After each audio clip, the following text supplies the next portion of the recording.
They said Mama Ifeoma was a good woman. But what good woman hides feelings for her daughter's husband? Before we open this door of secrets, hit that subscribe button because what's coming will shake your soul. The rainy season had just ended in Umweze. The ground was soft. The air smelled of damp earth and charcoal fires. And right in the heart of it all, the whole town gathered to celebrate Mira's traditional wedding. Mira was a beauty, not the kind that shouted, but the kind that lingered. Her smile calmed people. Her voice made men forget their pride. And now, she was marrying Obiora, the gentle, hard-working mechanic with a poet's heart and the hand of a king. Everyone clapped, everyone danced, everyone shouted blessings. Everyone except Mama Ifeoma. She stood still beneath the mango tree, arms folded, eyes locked on Obiora, not with hatred, not with love, but something in between. That night, when the guests had gone and Mira fell asleep in her new home, Mama Ifeoma stayed awake. Her room was dark, but her mind was louder than thunder. She remembered the way Obiora laughed. She had heard that laugh before. The cough of his jaw. It mirrored someone from long ago. She whispered into the darkness, "It can't be." But in her chest, something stirred. Not just confusion, not just memory, but something worse. Desire, forbidden, deep, unforgivable. And so, love moved in. Not just into Mira's home, but into the secret corner of a woman who was meant to protect her. What would you do if your mother started falling for your husband? Drop your thoughts in the comments and stay tuned. The next morning, the sun painted gold across the zinc rooftop of Umweze. Cocks crowed like they were announcing a secret, and women swept the earth like they were brushing away truth. Inside the house, Mira hummed as she prepared breakfast. Her voice was light, her spirit glowing with new marriage joy. Obiora sat on a wooden bench outside, reading a worn-out book, Chinua Achebe's poem. His brow furrowed, his smile soft. Mama Ifeoma stepped out of her room and paused. Her eyes met his, and for a second, the world tilted. There was something in his eyes, something that didn't belong to him. A glint, a shadow, a reflection of a man from long ago. "Good morning, Mama." Her voice snapped sharper than usual. "Morning." She turned away quickly, headed to the garden, hands shaking. But the silence brings memory, and in silence, the past returned. 25 years ago, there was another man. The man who disappeared without a word. He had that same laugh, that same warmth. She whispered under her breath, "No, it's not him." But her heart was already cracking, because what if Obiora was his son? She returned inside, pretending to be calm, pretending not to stare, but her chest burned. Because now, her daughter's husband wasn't just a man, he was a memory with a heartbeat. And worst of all, she didn't want to forget. What would you do if your daughter's husband reminded you of the man who broke you? Comment below. Let's see who can guess where this is going. And please, let us know where you are watching from. 3 days after the wedding, the house was full, but the peace was pretending. Mira was glowing. Her love for Obiora danced in every little touch. The way she smiled into his chest, the way she reached for him without thinking, they were the perfect pair. But Mama Ifeoma, she watched in silence, because in her eyes, something else was alive. A memory, a hunger, a ghost in the shape of her son-in-law. That afternoon, Mama Ifeoma sat beneath the almond tree, her wrapper neatly tied, her lips sealed. "Your daughter is glowing. You raised her well, Mama Ifeoma. Thank you." But that Obiora, it looks like someone. I just can't place it. Mama Ifeoma's spine stiffened. She waved a hand, laughing too loudly. "Mama Ifeoma, you are always seeing people inside people." But that night, her thoughts screamed louder than Mama Nkechi ever could. Dinner came. Mira and Obiora sat across from her, giggling, teasing, whispering like lovers in their own world. Obiora touched Mira's face, kissed her palm. Mama Ifeoma felt it. That bond, that sick, creeping jealousy she never planned. She stood, went to her room, locked the door, and stared at herself in the mirror. Why now? She pulled out an old photograph. The man in the picture, he looked just like Obiora. Her finger trembled, her throat tightened, her thoughts screamed, Is this his son? And so, the question no one dared ask was already alive in the room, and it wasn't going to sleep. Type in the comments, what would you do if your daughter married the son of your first love and you never knew? Subscribe if you want the truth to come out. Mira invited Mama Ifeoma to join them for dinner. A simple meal of jollof rice, grilled fish, a happy, humble evening. But Mama Ifeoma had no appetite. Not because the food wasn't good, but because the room was too full of feelings. Obiora smiled as he served her a plate. Mama, please eat well. The fish is fresh from the river. Mama Ifeoma stared at him. Too long.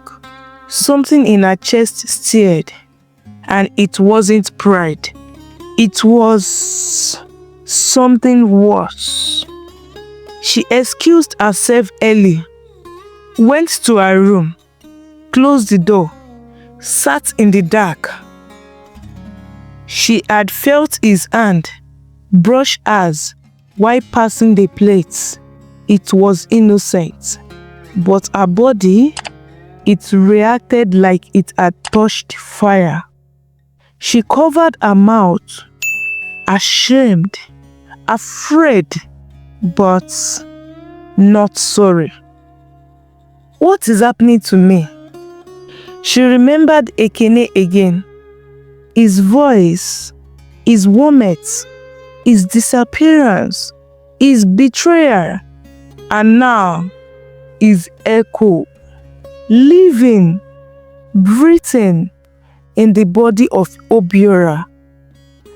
Later that night, she stood behind the curtain. Mira lay asleep in Obiora's arms, smiling. Obiora stirred slightly, his hand wrapped tightly around Mira's waist. Mama Ifeoma watched them, and for the first time in her life, she felt something she never thought she'd feel. Jealousy. It burned, it shamed, but it also tempted. She bit her tongue, closed her eyes, and whispered to the air, "God, help me." But even as she said the words, a part of her didn't want help, because the taste of something dangerous had already touched her soul. What do you do when temptation doesn't knock, it moves in? Drop your thoughts in the comments, and trust me, it gets deeper. Love lived in the house. Laughter filled the kitchen. Soft footsteps moved through the halls. But in between it all, there was a ghost. Not the kind with chains or mourning sands, but the kind that lives in silence. The kind that sits in a mother's chest and sleeps beside her daughter's husband. Mira laughed. Obiora held her hand. They talked about small things. The price of yarn, the neighbor's noisy generator, how their wedding rice finished too early. But Mama Ifeoma, she sat in the corner, watching, not saying much, not eating much, but feeling everything. That night, Mama Ifeoma stood behind the curtain again. The house was dim. A single bulb blinked, like it was tired of the tension. Obiora was asleep on the couch. Mira lay with her head on his chest, breathing softly. And Mama Ifeoma, she watched there like a thief. Her fingers coiled around the curtain edge. Not from hate, not from anger, but from something forbidden that had grown into need. She remembered his father again. The way he smiled, the way he kissed her palm, just like Obiora kissed Mira last night. The same gesture, the same fire, and she felt it. Not desire, not lust, but something worse. Longing, the kind that eats a woman from the inside. She bit her lower lip, closed her eyes, and said to herself, "Stop it, stop this." But the ghost in the house, it didn't listen, because this ghost wasn't dead. This ghost was Obiora. Type, the ghost in this house has no mercy. If this chapter gave you chill. The dreams returned that night. Mama Ifeoma tossed on her mat. Sweat slicked her skin, even though the air was cool. In her sleep, she saw him, Ikenna, Not young, not old, just there, looking at her. The man who left her broken was now looking through her daughter's husband's eyes. She woke up, gasping, like someone pulled from beneath the river.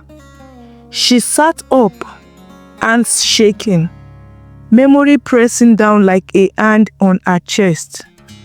She opened the metal box beneath her bed, pulled out an envelope, faded, worn. Inside the letter, Ikena's last word before he vanished. She hadn't read it in years. His fingers trembled as she unfolded the paper.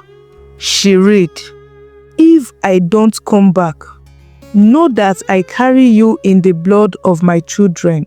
They will smile like me, laugh like you, and maybe one day you will see me again in them." Her breath caught. The letter slipped from her hand. Obiora, could it really be him? The next morning, Mira was making breakfast. Obiora stood beside her, cracking jokes, laughing softly. Mama Ifeoma stood at the door, staring. Then, suddenly, she spoke. "Who is your father, Obiora?" Everyone froze. Obiora turned, confused. "My father? I never knew him. Mama never told me anything." Mira looked up, startled. "Mama, why are you asking that?"